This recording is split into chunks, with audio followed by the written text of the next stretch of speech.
Hey, my name is Chris, and this is actually the first time I've ever been on a snowboard in my life. I've been wanting to try it for a long time. It's been a good day out here so far. My snowboard instructor, Rob, has showed me how to put the boots on, get into the board, work on my balance a little bit, and it's a real good start. I'm really looking forward to continuing this. Hi, my name's Parker.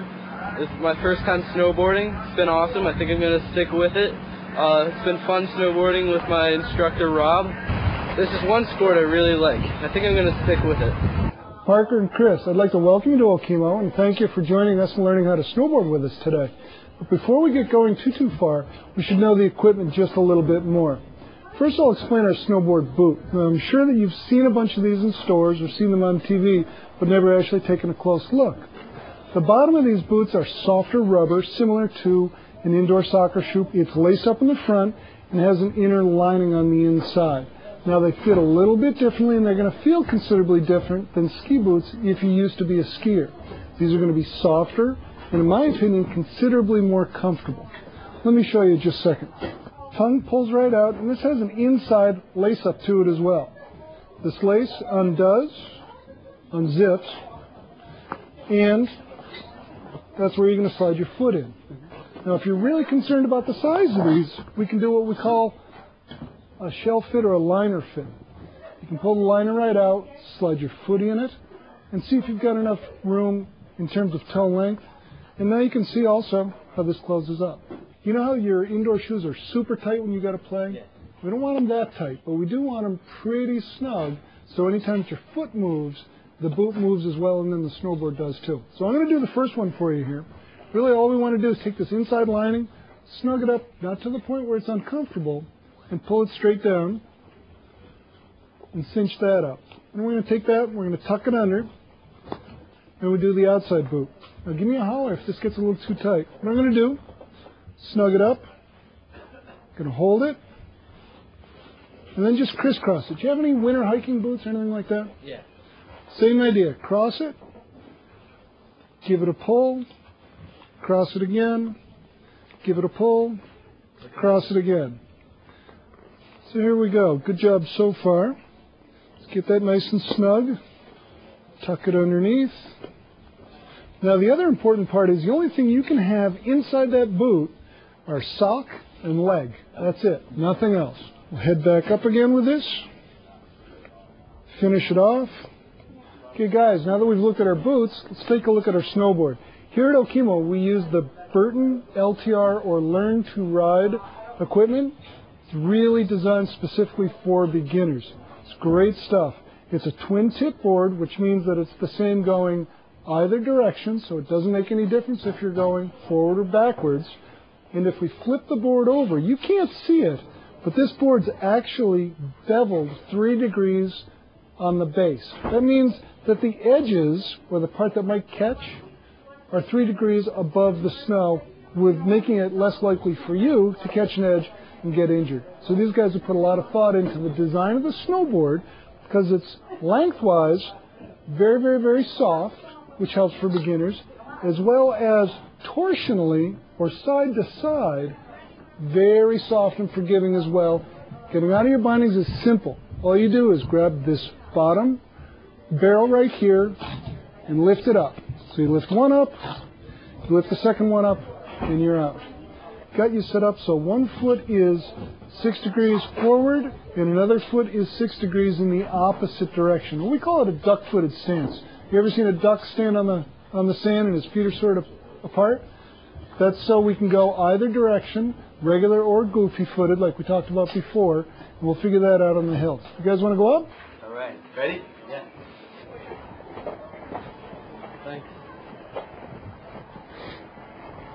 Hey guys, over this way. It's very important to stay hydrated while you're out here because you're going to put an awful lot of effort out and you're probably going to sweat and get warm, so it's always important to stay well hydrated.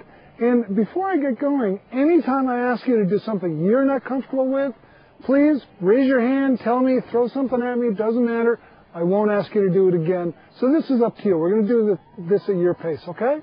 Super. Hey guys, first thing we want to do, we want to turn our snowboard so the bindings are pointed down. And let's set it down this way so once we do let go of it, it doesn't slide down the hill and bump into someone. That's really important. Next idea we're going to have, remember I talked about that regular-footed versus goofy-footed thing down in the rental shop? Those terms actually come from surfing from a long time ago. Regular-footed stands for or means that if you ride with your left foot forward. Goofy-footed is if your right foot is forward. Now, not that if your right foot forward you're goofy, but it's just a term that we like to use on occasion. Guys, next what I'd like us to do is play around with our stance. And most importantly right now, our stance width. You know what, Parker, if you could, stand with your feet about the same width as your binding, similar to me.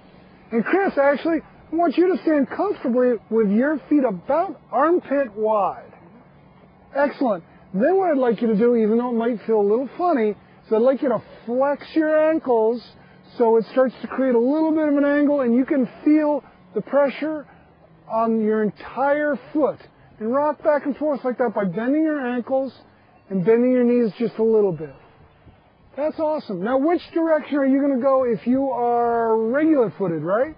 Yeah. So your left foot is going to go first, so that means you're going to go that direction first, right? Parker, same with you? So right foot, there you go. So that is our front foot. I'd like you to take your front foot and like to bend your ankle considerably. Good. That movement is going to get very important to us. What I want you to do now is raise your toe, your front foot of your front big toe in the air. Good. Raise it again. Okay, guys, enough talking. It's time to put on our bindings and start sliding. If I can help you put it on.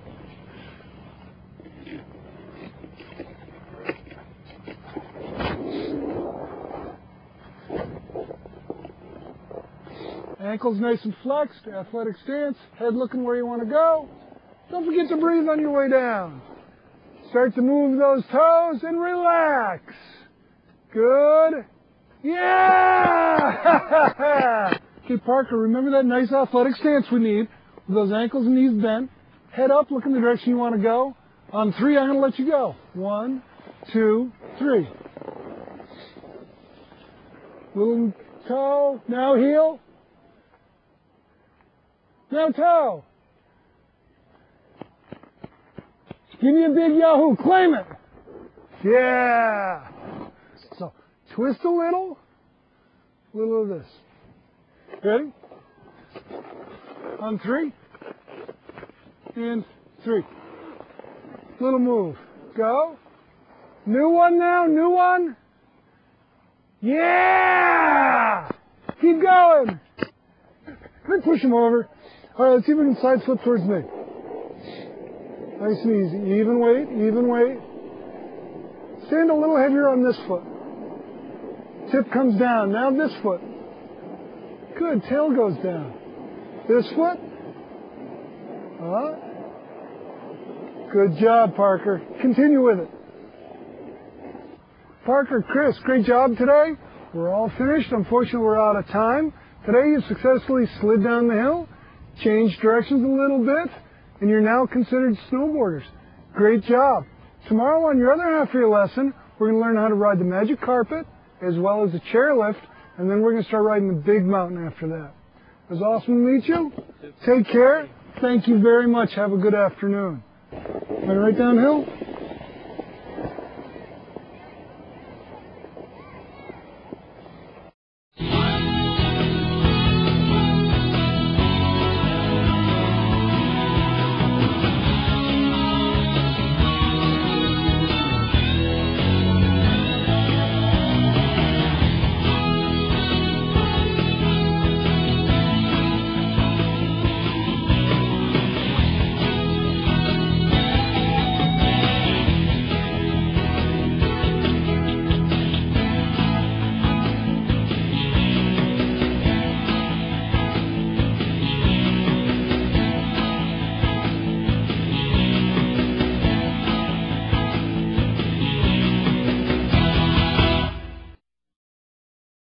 Guys, welcome back to day 2.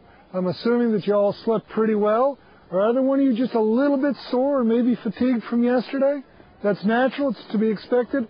You both did a lot of really hard work yesterday, but I think that what you did yesterday will pay off today, and I'm going to guess it was a little fun. So thus far, guys, how are you doing? Do you have any questions on what we went over yesterday? How do I control my speed when I'm going down the hill? Chris, great question. I completely understand where you're coming from. We're going to be able to control our speed well by the shape of the turn that we choose, and we're going to get to that as we go on. You just started making turns, so they're not real sharp yet, so you will pick up speed, but have no fear, we're going to work on making those turns a little bit tighter so you'll be able to control your speed better. So that's on the way. It's coming. All right, but when do I get to learn freestyle?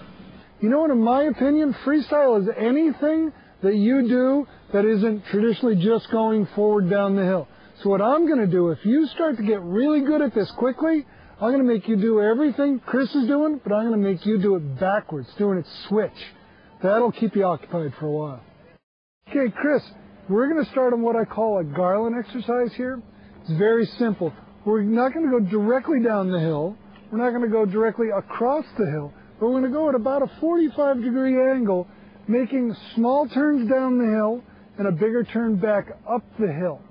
Down the hill, up the hill, and then just stop. And remember, we're just going to do this by flexing our front ankle closed or pushing our kneecap to the snow, and that'll get the snowboard started down the hill. If you want to stop that process, raise your toes up, and you'll go back up the hill. Down the hill, up the hill. Down the hill, up the hill, and stop. There you go, up the hill now. Good job, Chris. Down the hill a little. Start the process. Lift both sets of toes, and relax, relax, and stop. Hey guys, that was awesome hillside garland. That's wonderful. This time, we're going to try the next step, which is a toe side garland. Again, we're going to go across the hill, not directly down the hill, not directly across the hill, but almost at a 45-degree angle. Toe pushing down makes you go up the hill. Lifting your front set of toes up is going to cause you to go down the hill. So up, down, up, down. You feel really gutsy. See if you can make a big heel turn at the end. Okay, here we go, guys. Real simple. Watch up above for traffic. Up the hill, down the hill. Up the hill, down the hill. Now push that knee forward, Parker. Good. Back down the hill. Oops. You extended that front leg a little too much. You lock that knee out, you will fall. Push the knee down to the snow. Lift it up. Good. There you go. Up the hill now. Good job, Chris. Down the hill a little. Start the process. Lift both sets of toes. And relax, relax, and stop. Fantastic. Guys, those were great garlands. It seems to be that you've got the toe and the heel turn dialed in. What we're going to do now is we're going to remove those turns going across the hill, but we're going to stay the same width that we use across the hill. So we're taking the training wheels off here, and we're going to start making regular turns.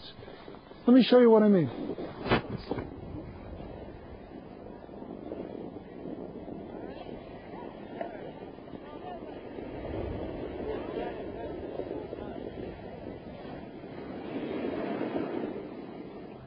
There you go, Chris. Just relax.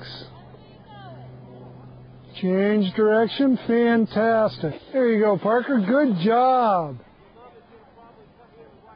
Lift that toe up in the air. Don't straighten that knee. Knee down to the ground. Chris, allow yourself to come down the hill a little bit. Gain a little bit of speed. Exhale, look towards me. Push your knee towards me now.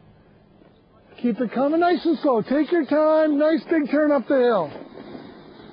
Great job so far. Our next step is we're going to go to a lift. It's very important before you get on any lift, whether it's a magic carpet like this one or a chairlift, to understand how it works. They're big machines, and sometimes there's dangers you might not be aware of. This magic carpet is real simple. It's very similar to a moving sidewalk in an airport. If either one of you ever been to an airport with one of those moving sidewalks? Same idea. All you do is stand on it and let it do the work. That's only half of it, though. Don't forget, at the top, we need to get off. People get a little freaked out over that. It's very simple. Take your back foot and slide it in front of your back binding. And stand in that nice athletic stance that we've talked about so far. Flexed ankles, flexed knees. Slide right off the top of the magic carpet. Are you guys ready to go? Give it a try? Ready. Let's go. Okay, roll right on. Good job. Right up to the top. Give me your arm a little bit so you're ready. Good. Are you guys ready to go? Give it a try? Ready. Let's go. Job on the carpet.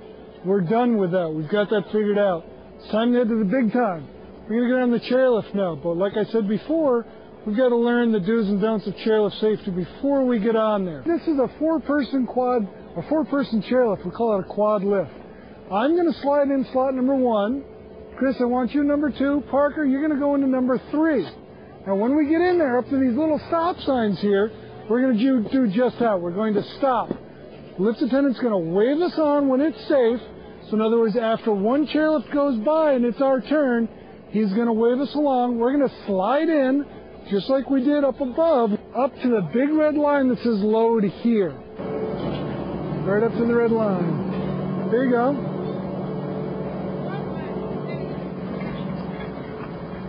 I think you've done a magnificent job. Congratulations.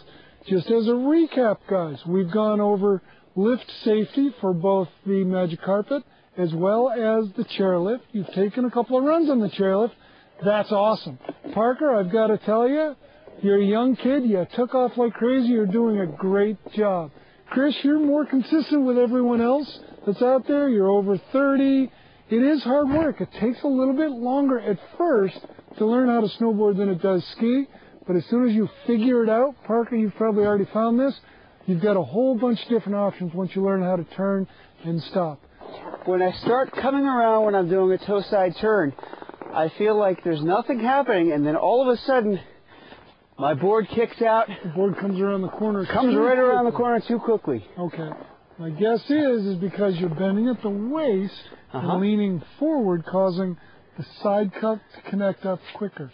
If you were to modulate that front foot gently and slowly and maintain an upright stance, that'll allow the snowboard to kind of like you'd spread butter on a piece of toast.